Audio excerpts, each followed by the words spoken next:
Before we dive into the program, I want to take a look at some of the new features included in version 8. If this is your first time using the program, or maybe you just haven't used it in a while, I want you to notice some of the great changes and additions included with the program. I'll be going over some of these changes more in depth as we move along, but again, I wanted to give you some ideas about what's new in FL8 so that you can see how the program is evolving and how it continues to offer amazing new features. To begin, we have a recording filter when you right-click on the record button in the transport panel. This is a great feature because it will automatically select the proper settings to allow you to record what you want. Next, we have a new spectral setting in the monitor. You can activate this by selecting the little switch under the monitor to change displays.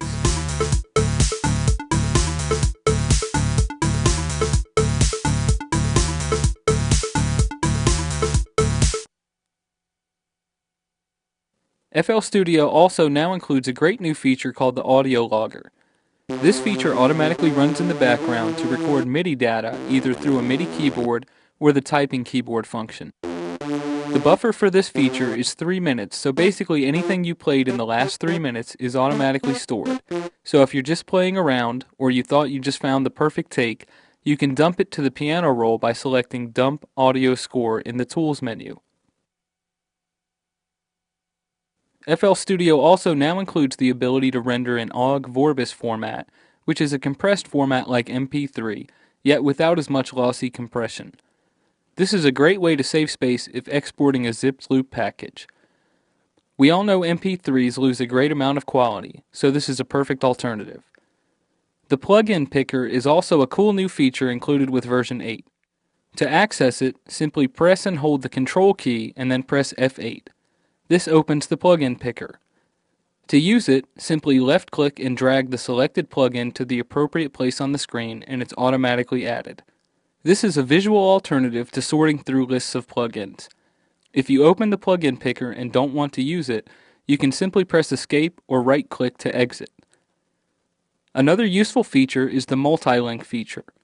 This allows you to link together internal and external controllers simply by checking the multi-link controller switch in the recording toolbar and then tweaking the controls you want to link to a controller.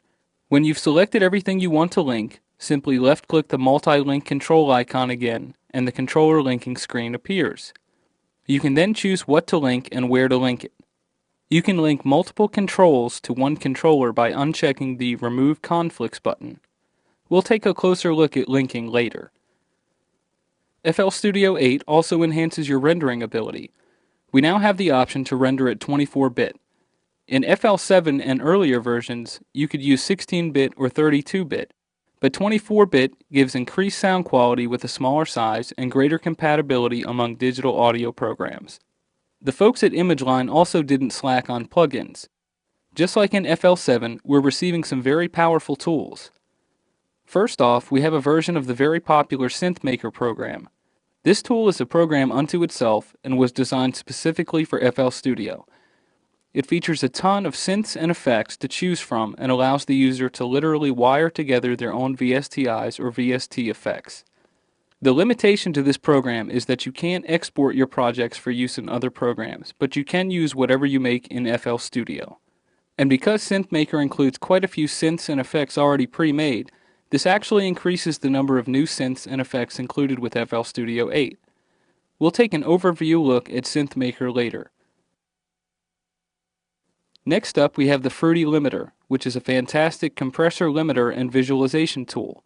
This, coupled with the multi-band compressor released in version 7, gives you some fantastic mastering tools with which to finalize your project.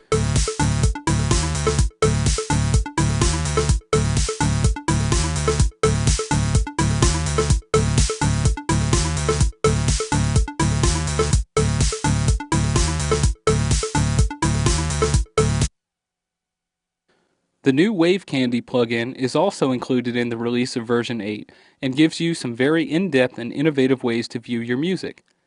You can adjust colors and sizes as well as spectral and decibel levels in order to find the perfect setup for your studio.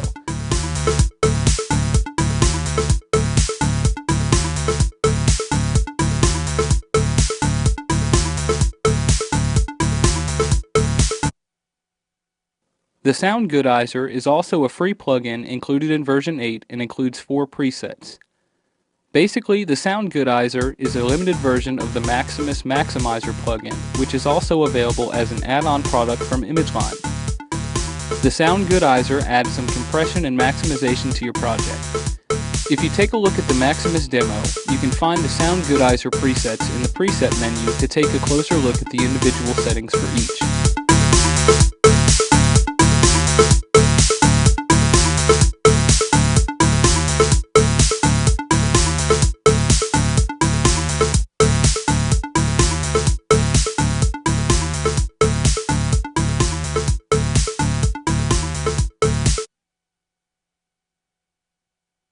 Next, we have the SliceX, which is a more involved version of the Fruity Slicer included with previous versions.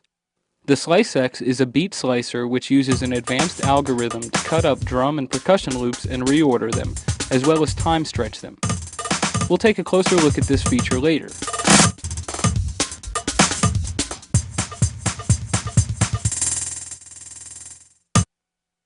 We also see the new Selected channel in the mixer, which is great for trying out effects on different channels before adding them, as well as using for visual effects including the new Wave Candy plugin. Basically, if you add effects to the Selected channel, you can choose the different mixer tracks to feed through the Selected channel in order to preview them or visualize them. Another intuitive feature is that you can now use the mouse wheel to cycle the effects in the mixer up and down. In previous versions, you would need to left-click the arrow on the mixer channel and select either move up or move down to reorder the plugins, but now you can simply hover over the plugin you want to move and scroll up or down to reorder the plugins. Another cool feature is the ability to use slip editing. You can now use slip editing on pattern clips, audio clips, and automation clips. We'll discuss this more later. The last new feature I want to show you is for use in some plugins like the Citrus and the Love Filter.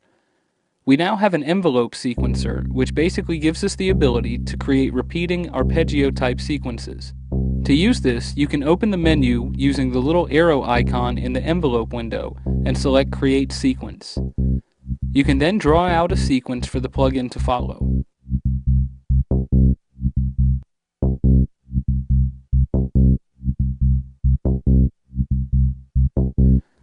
So as we've just discussed, you can see that FL Studio 8 includes many new features, and you can see that how with each version, we get a ton of great new tools. While we don't have time to go completely through each change, I want you to get an idea for some of the great new features, as we'll discuss some of them more in depth as we move along. If you need more information, please see the help file and check out the What's New section, and I'll see you in the next video.